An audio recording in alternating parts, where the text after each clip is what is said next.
Hello, darkness, my old friend.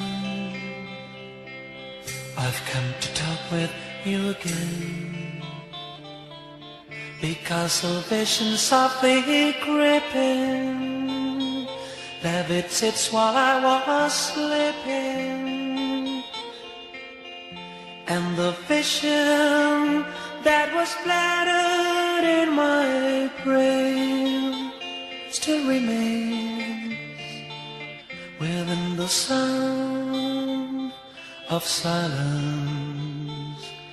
In restless dreams I walk alone,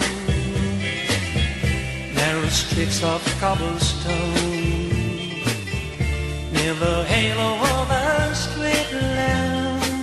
I turn my collar to the cold and damp, when my eyes were stabbed by the flash of a neon light that split the night and touched the sound of silence. And in the naked light I saw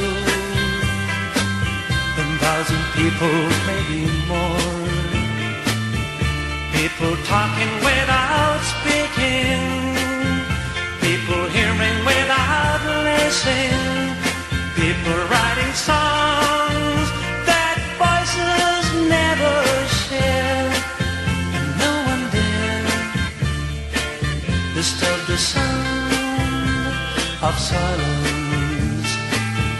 Those say that you would know silence like a cancer grows.